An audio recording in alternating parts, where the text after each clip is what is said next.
Oh man, I saw the headline for this article and I knew I had to do a video on it because this is just kind of the same Elizabeth Banks-esque type of nonsense that's been going on for, well, quite a while now, for a couple of years at least, of where everything has to be blamed on the men. It is the men's fault. Men are the boogeyman of society. Men being the boogeyman is kind of an ironic statement, but here we go. We have another I wish I could say that these articles were jokes, but unfortunately these people take themselves very seriously and they think this is literally reality, and these people are nuts. Okay, so, anyway, opinion. This is just an opinion piece, just keep that in mind. But the patriarchy keeps female films from succeeding. That bad, nasty patriarchy. That is the only reason why female films don't do well. Can't be the fact that, you know, some of them are crap, like Charlie's Angels, or, you know, Terminator Dark Fate, or any of these types of films, Black Christmas. It's not the fact that they're crap, or they push, you know, an agenda over a narrative, you know, over a story. It can't be any of that. No. It's the patriarchy. Blame it all on the men. That's what we do around here, I guess. The film industry, as we know it, is finally expanding to make room for more female stories, because literally we've never had any female stories ever before 2017.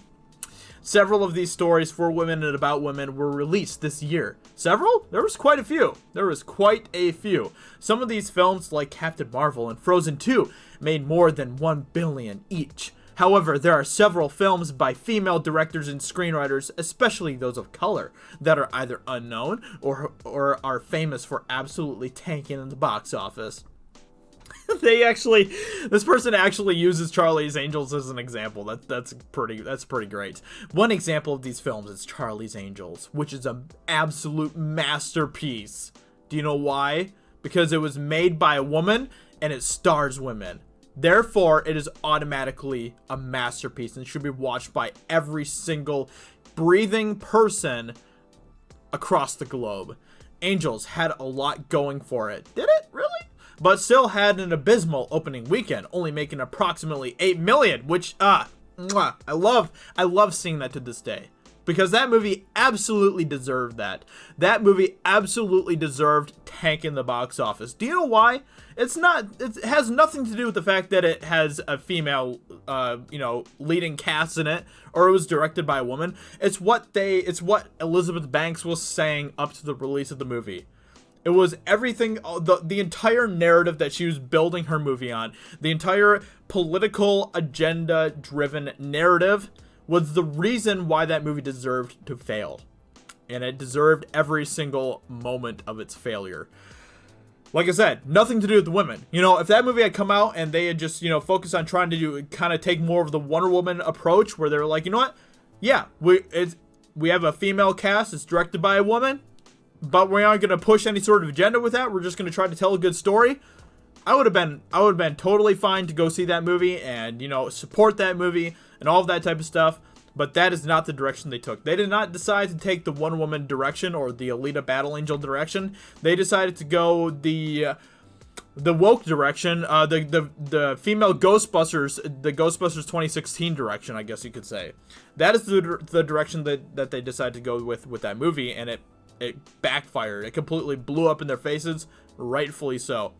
To put this in perspective, Cats made $6.5 million in its opening weekend, which is way too much money for that movie to be making in its opening weekend. At the end of its run in theaters, it still managed to break even with a gross of $64 million and a budget of $48 million.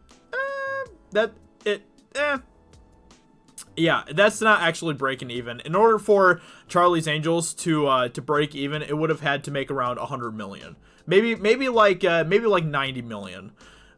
Which obviously did not happen. So it didn't break even. Sorry.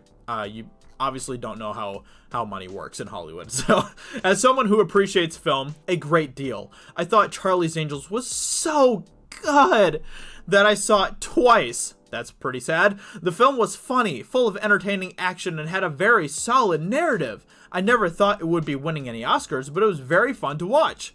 Look, hey, if you thought it was fun, then great, I guess. Actually, I don't really care about what you thought about the movie, so I'm just gonna kind of skip past that.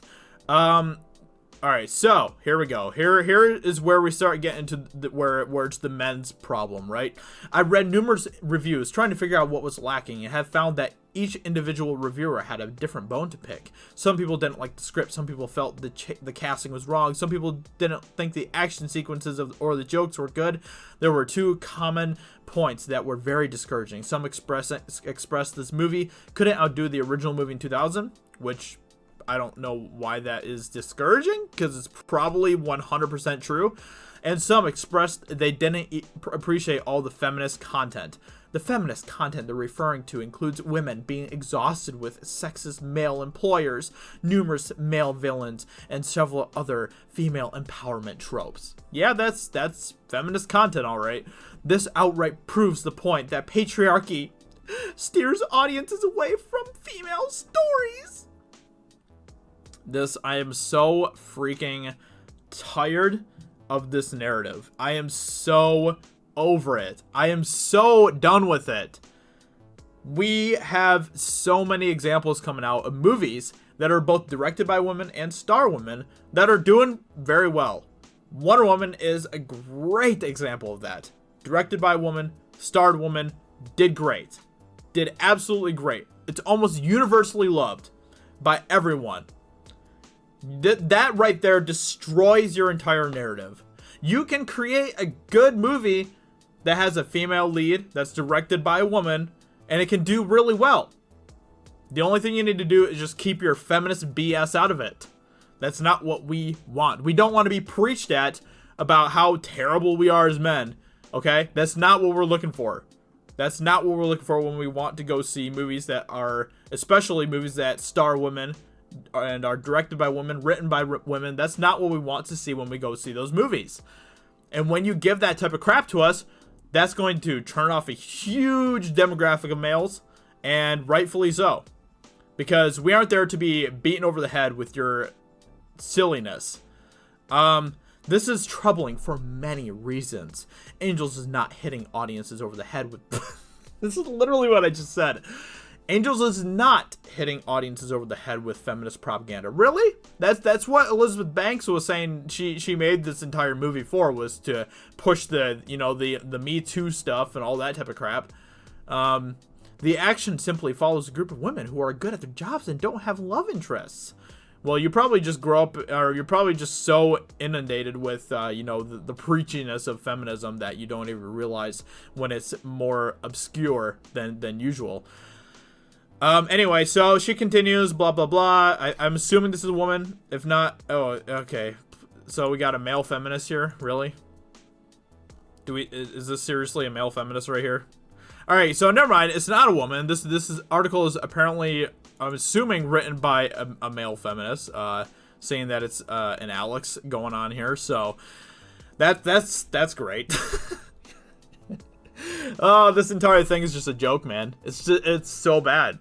It's so pathetic.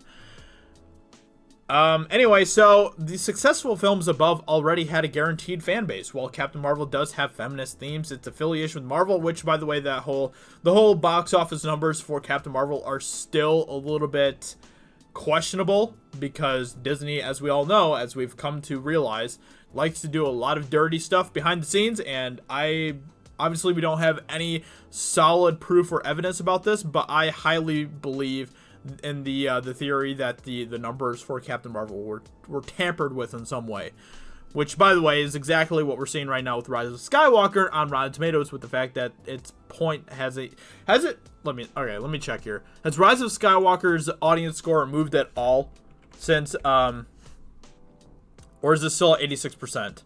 I know that this isn't the most professional thing right here, but this is how we do stuff around here. Okay, so let's take a look at it here.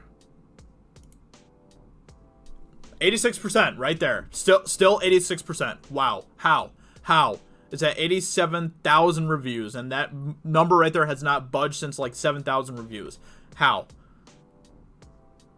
Anyway, so yeah, Disney is a dirty company, and I don't trust the Captain Marvel numbers.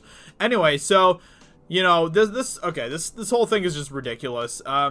here we go. We have someone who's continuing to play the victim and blame it on the patriarchy. Just a little soy boy sipping on his little soy latte as he writes this article and cries about how bad men are.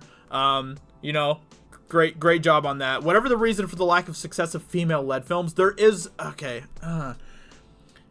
female-led films aren't just automatically not successful. Okay, there are plenty that are. There are plenty that have done well. I believe that positive change occurs every year. However, failing to recognize the problem and do something about it isn't enough, especially when part of the solution is to go watch good movies.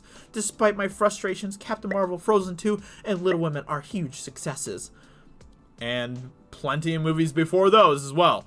It is also important to remember that there is still even more work to do in terms of films created by women of color. Luckily for us, these movies are being made. We just have to go support them. We have to go support them. Poor little Alex. Poor little Alex. Anyway, guys, hope you guys enjoyed this video. Let me know in the comments below what you think about this absolute garbage. And I'll talk to you all very soon in another video. Talk to you later. Bye.